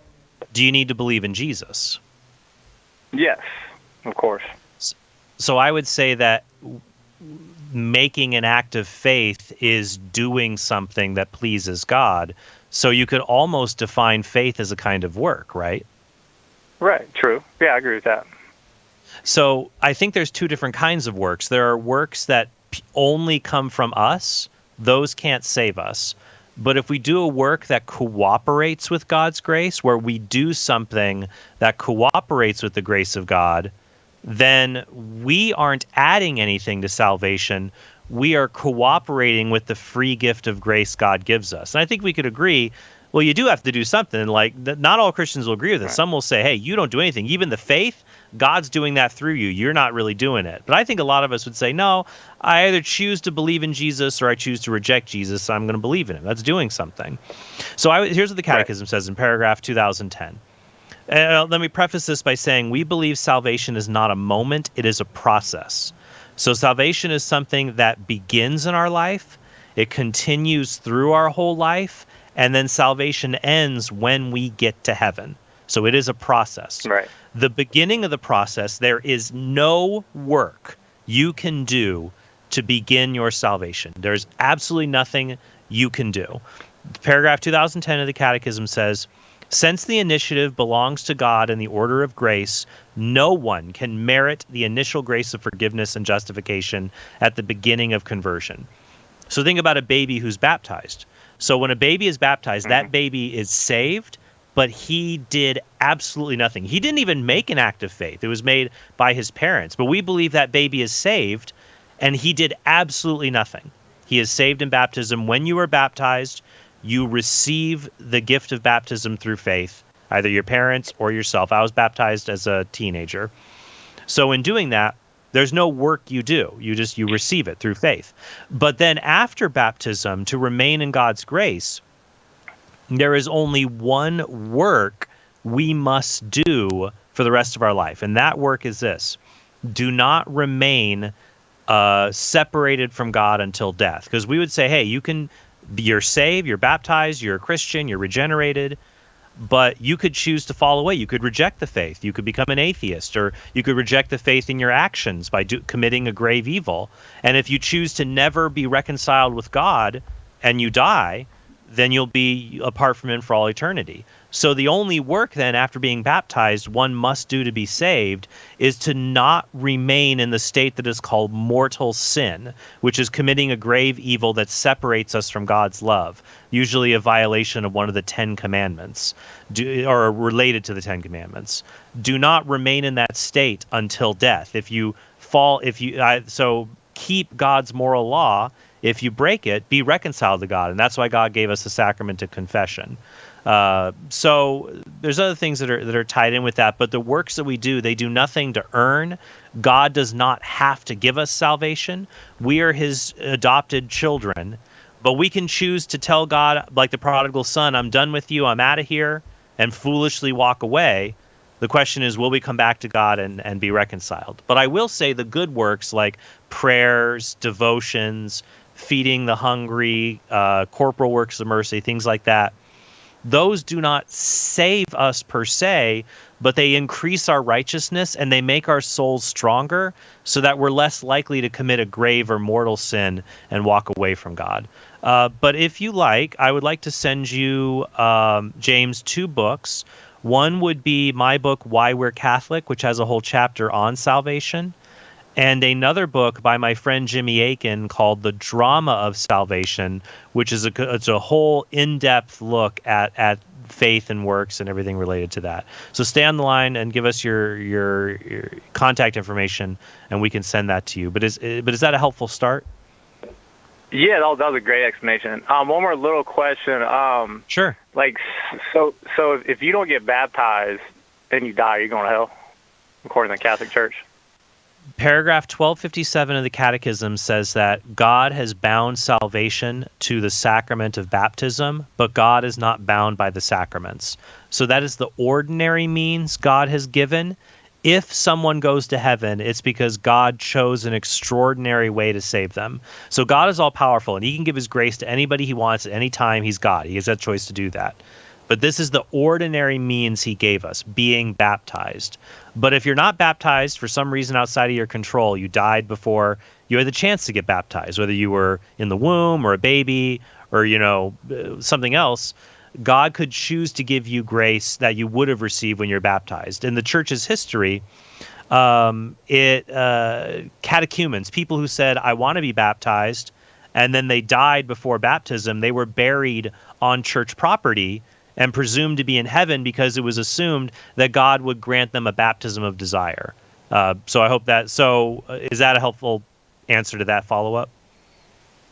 Yeah. I mean, that's pretty much the same thing I've always been taught. It's very similar, like the works also. So I like a little very, very, very minor difference. I mean, I actually probably do believe you can probably walk away from God, where most people I know, a lot of people I know don't believe that. But I mean, it's so minuscule. It's like, it's not that big a deal. Yeah. So, anywho, James, let's send you those books. Give us your contact info, and I'm very grateful you called. So, thanks for calling us. Thanks, James. What a very, very, very nice call. Let's go to Joshua in Virginia, watching on YouTube. Joshua, you're going to have to be a little bit quick. Go ahead with your question. Hi. I have a question regarding a pro-choice argument. Okay. So the argument is this. Premise 1, it is morally permissible to remove a clone from your body. Premise 2, if so, then it's morally permissible to get an abortion. Conclusion, so it's morally permissible to get an abortion. So one objection that in the article he refutes is where pregnancy from sex is natural. He says this, and the fact that something's natural is also morally irrelevant, and to assume otherwise is a fallacious appeal to nature. So. Oh, okay, Joshua. We might run out of time here. What article is this from, actually? It's one from a social media. TikTok. So is he saying, like, if he's... there. Oh, okay. So it's not like a philosopher. That's a little disappointing. But the idea is that you make a clone. So you take one of my cells and you make like a fetus or embryo and put it in my body. I'd have the right to remove it? Yeah. Okay. Yeah, and what I would say there is, I do think that there is a difference, that pregnancy is a result of engaging in an act will create needy people. The clone example is nothing like that. I also do think that what he's saying is the naturalistic fallacy. That's not the case. Some of our body organs are designed for only our body. Some are designed for other people. If someone put a clone in my abdomen, my stomach and abdomen, it's only made just for me, not for another human being. But a woman's reproductive organs, like if her baby is starving and she has milk to nurse the baby, those organs in her body are naturally designed to sustain that child's life, and so she has an obligation to use those organs to care for the child, especially since in nearly every case she engaged in an act that made that child. And I would say the same is true for the uterus and other organs that sustain a child before birth. I've covered similar arguments in my book, Persuasive Pro-Life. I would definitely recommend that if you want to go deeper in the subject. But I always love little fascinating thought experiments. You never know what we will come up with. But thanks for calling in. That one wasn't entirely clear to me, though, because, I mean, first of all, I don't think there are any human clnes right now. It's definitely a science fiction example. But here, well, let me give you you could make it realistic. What if someone implanted an embryo in your body, in a man's body? Would he be justified in removing that embryo? It doesn't have to be a clone. It's just if you put an embryo in a an embryo can't do anything in a man's body. It has nothing to nourish it. I mean, unless they... It could continue to grow like some ectopic pregnancies. But I would say a man would not be... it could be an extraordinary case to remove the damaged tissue where this embryo is. So it's a principle of double effect, like removing an ectopic pregnancy. And it would not be comparable to abortion. But if he wanted to allow the child to try to grow and survive... he could morally choose to do that. That would certainly be a morally excellent thing to do. It would be heroic or super erogatory. supererogatory. Well, I didn't know you were going to start swearing here right at the end. Trent Horn has been our guest. You can find him at TrentHornPodcast.com. That's the Council of Trent, and lots of people have, and they're happy they did. Thanks very much, Trent. Really appreciate it. Glad to be here. Thanks, Si. You gave away 1 million books today. 1 million books. See you tomorrow. 2 hours of open forum. Father Hugh Barber, right here, Catholic Answers Live.